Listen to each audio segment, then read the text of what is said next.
과학적인 증거의 한계에 대해서 공부해 보도록 하겠습니다. 이번 시간 그 동영상을 다 신청하고 나면 과학적인 증거라고 하더라도 어느 정도 수준까지 우리가 신뢰를 할 수 있는지 과학적인 증거에 대한 비판적인 시각을 갖출 수 있게 됩니다. 자, 생각해 볼까요? 요거는 무량수전 베를린 기둥과 그리스 중베를린 기둥의 압축 강도를 비교한 실험인데요. 그리스 신전에 가보면 기둥의 가운데 부분이 가해보다 더 불룩한, 더 두꺼운 그런 기둥이 있거든요. 그걸 우리가 그리스 중베을린 기둥이다 이렇게 부르고요. 우리나라 무량수전에 가보면은 조금 특이한데요. 밑에서부터 3분의 1 지점이 불룩해요. 다른 데보다 더 두껍습니다. 그걸 무량수전 베올림 기둥이라고 합시다. 이것이 그리스 중베올린 기둥보다 얼마나 더 압축 강도가 센가라고 하는 걸 실험한 거죠. 5번 실험을 해서 평균을 냈더니 무량수전 베올린 기둥은 22.57, 그리스 중베올린 기둥은 22.10, 소수 둘째 자리까지 측정 가능한 장비를 이용해서 측정을 했는데 소수 첫째 자리에서 차이가 났습니다. 자, 그래서 철수는 무량수전 베올린 기둥이 그리스의 중베올린 기둥보다 압축 강도가 조금 더 크다라고 하는 이런 결론을 내렸다고 합시다. 자, 여러분들은 이 실험 결과를 어느 정도 수준까지 신뢰할 수 있을까요? 자, 한번 생각을 해보고요. 자, 본격적으로 과학적인 증거가 가지는 한계에 대해서 살펴보도록 하겠습니다. 자, 첫 번째는 관찰의 오류 가능성입니다. 자, 인간의 눈은 완벽하지가 않죠. 착시가 생길 수도 있습니다. 자, 여기 보면은 기둥의 이 그림자 안에 있는 요 회색 부분과 그림자 바깥에 있는 요 회색 부분의 명암을 한번 비교해 보세요. 어떤 게 더 어두워 보이나요? 바깥에 있는 게 어두워 보이죠? 이게 조금 더 밝아 보인다. 요 회색 부분만 비교하는 겁니다. 요 회색과 요 회색을 비교한다라고 보면요. 요게 더 진해 보이죠? 자, 하지만 다른 부분을 다 가리고 이 두 개를 비교해 보면 명암이 서로 똑같다라고 하는 걸 여러분들이 확인할 수 있습니다. 자, 저렇게 보이는 건 착시죠. 이것도 착시의 하나입니다. 보면 가운데 점이 있고 가해에 이렇게 그 비늘 같은 게 있죠. 자, 근데 움직이지 않죠. 근데 눈을 저 가운데 점을 바라보고 시선을 거기다 바라보고 머리를 모니터 앞으로 이렇게 움직여 보세요. 또는 뒤로 움직여 보세요. 앞뒤로 이렇게 왔다 갔다 하면 저 가에 있는 비늘같이 생긴 것이 회전하는 것처럼 보이죠. 그리고 심지어는 서로 반대 방향으로 회전합니다. 굉장히 재밌죠. 자, 이것도 우리 눈이 가지고 있는 오류 가능성입니다. 자, 여러분들은 분명히 어떻다, 이런 신기한 현상을 발견했다 라고 생각을 하지만 막상 실험을 해보면은 그렇지 않은 경우가 가끔 있을 수 있습니다. 왜냐하면 여러분들의 관찰이 오류가 가끔 있을 수 있거든요. 자, 그렇기 때문에 눈으로만 관찰하면 안 되고요. 우리는 도구를 이용해서 측정을 해야 됩니다. 자, 근데 측정을 하면 완벽할까요? 그렇지 않습니다. 측정도 오류의 가능성이 있습니다. 첫 번째는 눈금을 여러분들이 잘못 읽을 수도 있어요. 숫자를 잘못 읽을 수도 있고요. 자, 두 번째는 경계나 조건이 되게 애매한 경우도 있습니다.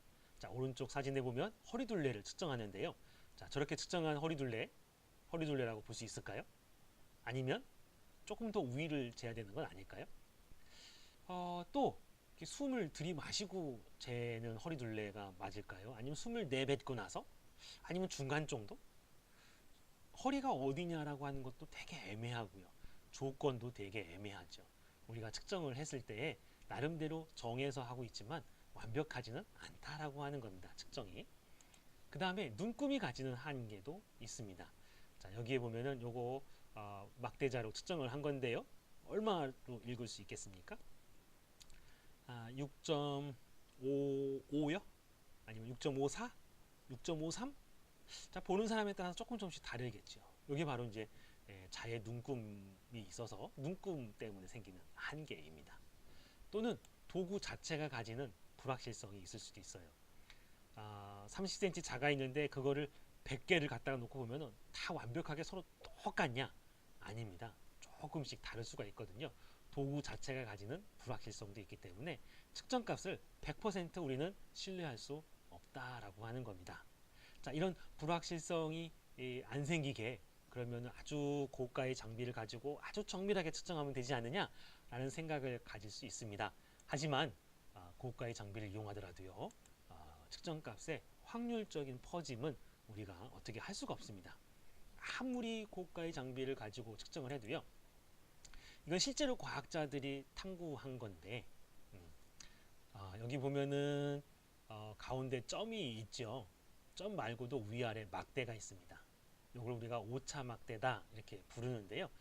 이게 바로 반복 측정을 했을 때에 측정값이 동일하게 나오는 것이 아니라 이렇게 퍼진다라고 하는 겁니다. 오차 막대가 얘보다 얘가 더 길죠. 이 경우보다 이 경우가 더 데이터가 더 많이 퍼졌다 이런 뜻입니다. 3번 측정을 했네요. 그랬더니 이렇게 서로 차이가 납니다. 아무리 고가의 장비를 가지고 실험을 해도 똑같은 조건에서 과학자들이 아주 정밀하게 측정을 해도 저렇게 확률적으로 데이터가 퍼질 수밖에 없다라고 하는 겁니다. 자, 이것도 마찬가지죠. 요거는 무언가를 투여하기 전하고 후하고 비교를 한 겁니다. 요거는 오차막대가 서로 겹치는 것 같기도 하고 안 겹치는 것 같기도 하죠. 얘는 조금 겹쳐 보이기도 합니다. 근데 얘는 겹치지 않죠. 자, 이렇게 오차막대가 겹치지 않고 확연하게 차이가 날 때 이 둘은 차이가 있다라고 이야기할 수 있지만 이렇게 확률적으로 퍼지는 정도에 있어서 이렇게 서로 겹치게 되면 이때는 이제 판단하기가 되게 애매하다라고 하는 겁니다. 자, 그래서 측정값이 이렇게 확률적으로 퍼질 수 있다라고 하는 측면 여러분들이 꼭 기억해 두어야 되겠습니다. 자, 또 관찰이 아주 객관적인 게 아닙니다. 이론 의존성을 가지고 있어요. 여러분들 여기 아차산에 있는 바위인데요. 뭐처럼 보이나요? 사람 얼굴처럼 보이지 않아요? 누구는 사람 얼굴이라고 할 수도 있고 누군가는 투구, 반쪽 투구라고 볼 수도 있고 뭐 가면이라고 볼 수도 있고요. 여하튼 간에 사람들마다 조금씩 다르게 보지 않을까요? 그리고 저거를 사람 얼굴과 닮았다라고 보는 건 사람 얼굴을 알고 있는 인간만이 관찰할 수 있는 거잖아요. 우리가 알고 있는 배경 지식에 따라서 대상이 서로 다르게 보입니다. 자, 이런 예도 있습니다. 무엇으로 보이나요? 여기에 초가 있으면 딱 촛대처럼 보이죠. 근데 또 이렇게 볼 수도 있어요. 요게 코고 요게 입이고 턱이고 두 사람이 서로 마주보고 있는 것으로 볼 수도 있죠. 사람들의 관점에 따라서 두 사람이 마주보고 있는 걸로 볼 수도 있고 똑같은 걸 보면서도 촛대라고 볼 수도 있습니다.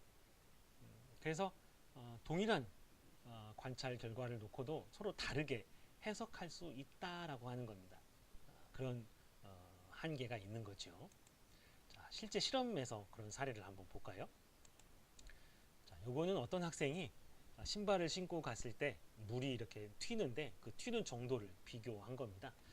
장축과 지표면 사이의 각도에 따라서 했더니 이렇게 감소하다가 증가하는 것처럼 보이죠. 자, 여러분들 한 25도 정도로 실험하면 데이터가 어떻게 나올 것 같아요? 이렇게 해서 좀 더 커질 것 같죠. 여러분들 이제 그런 판단을 합니다. 그게 바로 이제 관찰의 이론 의존성이죠. 여러분들이 배운 대로 판단을 한 겁니다. 초등학교 때 아마 뭐 외삽 이런 말들을 배웠겠지요. 그에 따라서 한 건데요. 자, 이것이 문제가 될 수도 있어요. 자, 이렇게 똑같은 실험인데 요 후반에 있는 3개의 실험만 얘가 했다고 합시다. 요 3개의 실험만 딱 해놓고 보면 우리는 어떤 생각이 드냐면 비례한다. 그것도 뭐 거의 99.9%의 확률로 비례한다라고 볼 수 있다. 이렇게 생각할 수 있다는 거죠. 자, 이렇게 보면 여기 5도, 0도 어떨 것 같아요? 계속 줄어들 것 같지 않아요? 요 바깥에는요? 계속 늘어날 것 같지 않아요? 네, 이런 게 이제 관찰의 이론 의존성입니다. 실제는 그렇지 않은데 그렇게 여러분들이 생각할 수도 있는 거죠. 어떤 현상의 전체를 본 게 아니라 어쩌면 여러분들은 현상의 일부만 봤을지도 모릅니다. 그걸 가지고 전체를 생각할 수도 있다라고 하는 거죠. 이런 문제점들이 있습니다. 그래서 우리가 과학적인 증거라고 하더라도 완벽하게 믿을 수가 없다라고 하는 겁니다. 실제로 우리가 이제 과학적인 증거에 대해서 비판적인 사고를 한번 해보는 연습을 하겠습니다. 어떤 학생이 여러분들 딱풀 알죠? 그 딱풀을 책상에서 이렇게 굴렸더니 얘가 막 굴러가다가 멈추는 것이 아니라 굴러갔다가 멈췄다가 다시 되돌아와요. 이 현상을 보고 되게 신기해한 거죠. 그래서 책상이 기울어서 그런가 하고 다른 각도에서도 해보니까 다른 각도에서도 얘가 갔다가 다시 되돌아오더라 라고 하는 거죠. 자, 이 신기한 현상을 학생이 실험해 보기로 했습니다. 그래서 질량에 따라서 이게 좀 달라질 것 같다는 생각이 들어서 질량을 변화시키기 위해서 저게 스카치 테이프 있죠? 스카치 테이프를 이용해서 한 겁니다. 초기에 두꺼운 상태로 하고 저거를 막 떼내고 하면은 이제 가벼워지겠죠. 그러면 질량에 따라서 이게 굴려봤을 때 되돌아오는 정도가 서로 다른 걸 이 학생이 측정한 겁니다. 그렇게 실험을 했더니 데이터가 이렇게 나온 거예요. 테이프의 질량이 무거우면 무거울수록 뒤로 되돌아오는 거리가 짧아요. 근데 가벼우면 가벼울수록 많이 되돌아오더라 라고 하는 거죠. 정말 그런가? 라고 하는 생각이 들겠죠. 자, 이 데이터에 대해서 우리 좀 비판적인 관점에서 한번 볼까요? 실험값들을 한번 자세히 보도록 하겠습니다. 21.31로 무거울 때는 질량이 클 때는 보니까 이제 편차가 별로 없어요. 자, 근데 13.15일 때 보면은 3.4일 때도 있지만 7.9일 때도 있습니다. 어때요? 차이가 굉장히 좀 많이 나죠? 3과 대략 3.5와 8 거의 2배 이상 차이가 나는 겁니다. 자, 이렇게 실험할 때마다 데이터가 다르게 나올 수 있는데 그걸 우리가 확률적인 퍼짐 현상이다 이렇게 이야기를 했죠.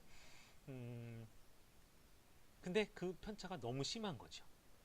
그래서 그 편차의 정도 여기에서는 오차막대를 95% 신뢰 수준의 불확도로 표현을 했는데요. 이 부분에 대해서는 나중에 조금 더 자세하게 설명을 하도록 하고요. 불확도가 뭔지에 대해서는요. 여기서는 그냥 데이터의 퍼짐 정도만 이렇게 오차막대로 표현했다라고 하는 걸로만 알고 한번 비교를 해봅시다. 여기 보면은 14.18일 때 보면은 오차막대가 0에 닿았죠. 확률적으로 95% 신뢰 수준에서는 0이라고 봐도 무방한 경우도 생길 수 있다라고 하는 겁니다. 근데 이것도 우리가 또 한번 생각을 해볼 필요가 있어요. 뭐냐면 확률적으로 보면은 얘가 가서 멈추려고 할 때에 앞으로 계속 갈 수도 있고 뒤로 되돌아올 수도 있어요. 근데 이 학생은 멈추려고 하는 순간에 앞으로 조금 더 간 거는 관찰하지 않은 거죠. 뭐만 관찰했냐면 멈추려고 하는 순간에 뒤로 되돌아오는 것만 본 겁니다. 요 절반은 보지 않고 나머지 절반만 본 거죠. 되돌아온 것만. 그럼 앞으로 가는 것도 한 확률적으로 절반 정도 있지 않을까요? 뒤로 되돌아간 거리가 플러스 값이라면 앞으로 간 거는 마이너스로 표현되겠네요. 자, 그러면 플러스 마이너스 합하면 0 정도 되지 않을까요?